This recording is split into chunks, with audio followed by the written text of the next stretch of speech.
Capital TV Uttar Pradesh देख रहे हैं आप। मैं हूं आपके साथ राधिका राज। आज इस स्पेशल स्टोरी में बात होगी मस्जिद की। लगातार मस्जिद पर बुलडोजर एक्शन देखने को मिल रहा है, तो कहां कौन सा एक्शन मस्जिद पर हुआ है, जानेंगे विस्तार से।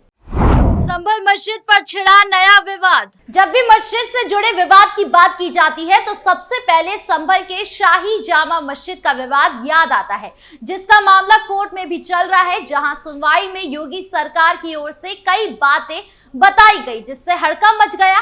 दरअसल संभल में शाही जामा मस्जिद के पास से कुएं को उत्तर प्रदेश सरकार ने उन 19 प्राचीन कुओं में से एक बताया है, जिसका जीर्णोद्धार की योजना है। 24 फरवरी को सुप्रीम कोर्ट में दाखिल स्टेटस रिपोर्ट में राज्य सरकार ने कहा कि कुआं सार्वजनिक जमीन पर है, उसे मस्जिद का हिस्सा बताने वाला दावा झूठा है। ध्यान रहे कि शाही जामा मस्जिद के असल में हरिहर मंदिर होने को लेकर कानूनी विवाद चल रहा है। सुप्रीम कोर्ट ने निचली अदालत की कार्यवाही पर अंतरिम रोक लगा रखी है। इसी बीच मस्जिद कमेटी ने संभल में प्राचीन कुओं की तलाश और खुदाई के खिलाफ याचिका दाखिल कर रखी है। मस्जिद पक्ष के खास तौर पर परिसर के पास के कुएं को लेकर यथास्थिति बनाए रखने की मांग की। कमेटी का कहना है कि कुएं की खुदाई और उसे मंदिर का कुआं कहने से वहां पूजा शुरू हो जाएगी। 10 जनवरी को सुप्रीम कोर्ट ने संभल में शाही जामा मस्जिद के पास के कुएं को हरिहर मंदिर का कुआं कहने वाले नगर पालिका के नोटिफिकेशन पर सुप्रीम कोर्ट ने रोक लगा दी थी। सुप्रीम कोर्ट ने 25 फरवरी को अगली सुनवाई की बात करते हुए यूपी सरकार से स्टेटस रिपोर्ट मांगी थी। अब यूपी सरकार ने जवाब दाखिल कर रखा है, जहां उन्होंने पहली बात कही, मस्जिद कमेटी ने गलत फोटोग्राफ पेश कर कोर्ट को भ्रमित करने की कोशिश की है। कुआं मस्जिद परिसर के पास है, उसके अंदर नहीं। कुएं का मस्जिद से कोई संबंध नहीं है। शाही जामा मस्जिद खुद ही सार्वजनिक जमीन पर बनी है। दूसरी बात उसमें कही गई है, लंबे समय से कुएं का उपयोग सभी समुदाय के लोग करते आ रहे हैं। 1978 में हुए सांप्रदायिक दंगों के बाद कुएं के एक हिस्से पर पुलिस चौकी बना दी गई, दूसरा हिस्सा इसके बाद भी इस्तेमाल में बना रहा, लेकिन 2012 के आसपास इस कुएं को ढक दिया गया। ये कुआं उन 19 प्राचीन कुओं में से एक है, जिनका जिला प्रशासन जीर्णोद्धार करने में लगा हुआ है। इन ऐतिहासिक कुओं में से संभल को सांस्कृतिक पहचान मिलेगी। नई सांस्कृतिक पहचान से बड़ी संख्या में पर्यटक आकर्षित होंगे। प्रशासन की योजना परिक्रमा पथ, साइन बोर्ड जैसी बहुत सी सुविधाएं के विकास के भी है। मस्जिद कमेटी इलाके के विकास को रोकने की कोशिश कर रही है। इसके अलावा इस कुएं में अभी पानी नहीं है। प्रशासन का उद्देश्य है कि इस कुएं के जरिए rain water harvesting, water recharge और दूसरे मकसद को पूरा करना है। सरकार इलाके में लगातार शांति सद्भावना बनाए रखने में लगी हुई है। सार्वजनिक कुएं के इस्तेमाल से रोकने इस लिहाज से भी ठीक नहीं रहेगा। बता दें कि मंगलवार को होने वाली सुनवाई में हिंदू पक्ष भी अपनी बात रखेगा। पिछली सुनवाई में हिंदू पक्ष के वकील विष्णु शंकर जैन ने कहा था कि 2006 तक हिंदू उस कुएं में पूजा करते थे। इलाके में एक समुदाय की संख्या बढ़ जाने से हिंदुओं ने वहां जाना बंद कर दिया। वो इस बारे में सबूत कोर्ट के सामने रखेंगे। ऐसे में देखना होगा संभल का मामला क्या रुख लेता है। गोरखपुर मस्जिद पर मंडराने लगा बुलडोजर।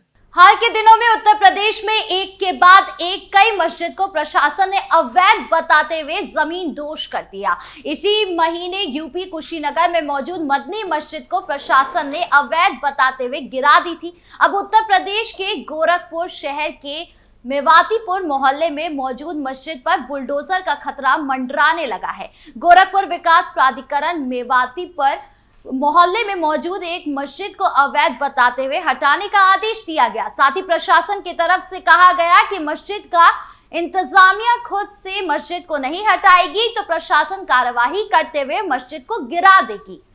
जेडीए ने 15 फरवरी को मस्जिद को अवैध बताते हुए मस्जिद हटाने का नोटिस जारी किया। प्रशासन का आरोप है कि मस्जिद को बिना नक्शा पास कराए बनाई गई थी। प्रशासन ने अपने नोटिस में मस्जिद पक्षकार शोएब अहमद को 15 दिन के अंदर खुद से ही मस्जिद को हटा लेने यानी ध्वस्त करने का आदेश दिया था। इस आदेश के खिलाफ मस्जिद पक्षकार शोएब अहमद ने जेडीए के सदर कमिश्नर के यहाँ अपील दाखिल किया था। आने वाले 25 फरवरी को इस अपील पर सुनवाई होनी है। गौरतलब है कि प्रशासन जिस मस्जिद का अवैध बता रही है, उस मस्जिद की तामीर प्रशासन के आदेश के बाद पिछले हुई थी। अब जेडीए के 15 दिन के अंदर मस्जिद ध्वस्तीकरण वाले आदेश पर मस्जिद इंतजामिया आपत्ति जता रही है। मीडिया रिपोर्ट्स के मुताबिक पिछले साल जेडीए ने मेवातीपुर स्थित मस्जिद के आसपास के कई घरों पर बुलडोजर कार्यवाही की थी। आधी रात को मस्जिद पर भी बुलडोजर चला दिया था। उस वक्त मस्जिद के मुतवली सुहेल अहमद थे। उन्होंने बुलडोजर एक्शन पर आपत्ति की थी और प्रशासन को 1967 में शेख फुन्ना आदि और म्युनिसिपल बोर्ड के बीच मस्जिद में किसी भी तरह के हस्तक्षेप न करने का सुहलनामा से अवगत कराया, जिसके बाद प्रशासन ने अपनी गलती मानी और मस्जिद इंतजामिया को जमीन 24 गुने 26 फीट जमीन मस्जिद तामीर करने के लिए दे दिया। गौरतलब है कि पिछले साल प्रशासन ने अपनी कार्यवाही को गलती मानते हुए 24 गुने 26 फीट जमीन दिया था, लेकिन फिर से प्रशासन ने मस्जिद पर कार्यवाही करने का आदेश दे दिया। हालांकि इस 25 फरवरी को जेडीए कमिश्नर इस मामले से जुड़ी अपील पर सुनवाई करेंगे। सुनवाई में क्या कुछ होता है, ये देखने वाली बात होगी। मेरठ में मस्जिद पर चला बुलडोजर। उत्तर प्रदेश के मेरठ में रैपिड रेल कॉरिडोर के निर्माण में बाधा बनी सालों पुरानी एक मस्जिद को प्रशासन ने मुस्लिम समुदाय के लोगों की सहमति से रास्ते से हटा दिया। एक अधिकारी ने शनिवार को यह जानकारी दी। उन्होंने बताया कि अधिकारियों और मस्जिद प्रबंधन के साथ विचार विमर्श के बाद स्थानीय मुस्लिम समुदाय की सहमति से शुक्रवार को तोड़फोड़ करके मस्जिद को हटा दिया गया। नगर के अपर जिला अधिकारी ब्रिजेश कुमार सिंह ने बताया कि मस्जिद रैपिड रेल परियोजना की प्रगति में बाधा बन रही थी, जिसके कारण इसे हटाने का निर्णय लिया गया। ये प्रक्रिया मुस्लिम समुदाय के सदस्यों द्वारा मस्जिद के कुछ हिस्सों को गिराने के लिए हथौड़ों का उपयोग करने के साथ शुरू हुई। बाद में जब अधिकांश संरचना को हटा दिया गया तो प्रशासन ने देर रात तोड़फोड़ के काम को पूरा करने के लिए बुलडोजर का इस्तेमाल किया। इस दौरान सारा मलबा भी साफ कर दिया गया। अपर जिला अधिकारी सिंह ने पुष्टि की कि मस्जिद को हटाने का काम आपसी सहमति से किया गया है। जिला अधिकारी ने कहा कि मुस्लिम समुदाय ने मस्जिद को हटाने की पहल की और मैंने राष्ट्रीय राजधानी क्षेत्र परिवहन निगम के अधिकारियों के साथ उनके साथ चर्चा की। हालांकि मस्जिद को हटाना केवल मुस्लिम समुदाय की सहमति से किया गया है। मस्जिद कितनी पुरानी है, इस सवाल पर सिंह ने बताया कि स्थानीय लोगों में इसे लेकर अलग अलग राय है।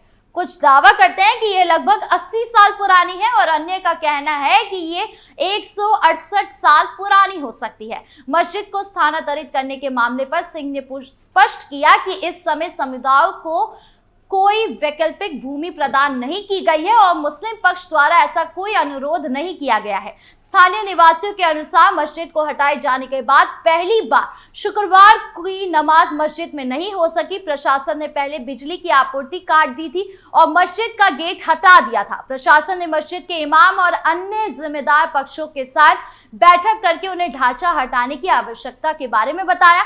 विस्तृत चर्चा के बाद मस्जिद प्रबंधन इसे हटाने पर सहमत हो गया। पुष्कर के पास मस्जिद निर्माण को लेकर रोष। और आखिर में मस्जिद को लेकर जिले में पुष्कर के निकट गनाहेड़ा गांव से जुड़ी खबर है, जहां अवैध रूप से मस्जिद निर्माण को लेकर ग्रामीणों ने रोष फैल गया। ग्रामीणों ने थाने पर घेराव किया। इसके बाद उपखंड कार्यालय पहुंचे, जहां एसडीएम को मुख्यमंत्री के नाम ज्ञापन सौंपा। ग्रामीणों का आरोप है कि बाहरी व्यक्ति ढाणी में अवैध निर्माण करवाना चाहते थे। गनहेड़ा क्षेत्र में पहले कोई मस्जिद नहीं थी और ना ही अब बनने देंगे। बाहरी लोग गांव में अशांति फैलाना चाहते थे। जिला परिषद के पूर्व सदस्य मानक सिंह रावत ने बताया कि धार्मिक नगरी पुष्कर ने गनहेड़ा महज 2 किलोमीटर है। पंचायत का एक भाग पोखरों की ढाणी में पुष्कर के आसपास कपड़ा फैक्ट्री में बाहर से बड़ी संख्या में मुस्लिम समुदाय के लोग काम करते हैं। 5 वर्ष पहले फैक्ट्री में काम करने वाले कुछ लोगों ने मस्जिद का अवैध निर्माण करवाया, तब भी ग्रामीणों ने विरोध जताया था और अवैध निर्माण रुकवाया, जिसके बाद उसी जगह दोबारा से अवैध निर्माण किया जाने लगा। रावत ने बताया कि बाहरी लोग पंचायत से कह रहे हैं कि नमाज के लिए मस्जिद बनाने की जगह दीजिए। पंचायत का भी कहना है कि गनहेड़ा में ना पहले कभी नमाज पढ़ी गई, ना ही पढ़ने दी जाएगी। पुष्कर ने राम स्नेही आश्रम में संत धीरज राम ने कहा कि गनाहेड़ी क्षेत्र में अवैध निर्माण हटाने के लिए ग्रामीणों के साथ मिलकर प्रशासन से मांग की है, ताकि भविष्य में जनांदोलन के हालात पैदा नहीं हो। उपखंड अधिकारी गौरव मित्तल ने बताया कि ग्रामीणों ने अवैध रूप से मस्जिद निर्माण की शिकायत की। मामले की जांच की जा रही है। जांच में तथ्य सामने आएंगे, उसके अनुसार कार्यवाही की जाएगी। अब क्या कुछ तथ्य सामने आते हैं, देखने वाली बात होगी। और अब इसी तरह अवैध मस्जिदों पर कार्यवाही होती रहेगी। आपकी इस मामले पर क्या राय है, कमेंट बॉक्स में जरूर बताएं। वीडियो अच्छी लगी हो तो लाइक शेयर करें और चैनल को सब्सक्राइब करना ना भूलें। नमस्कार।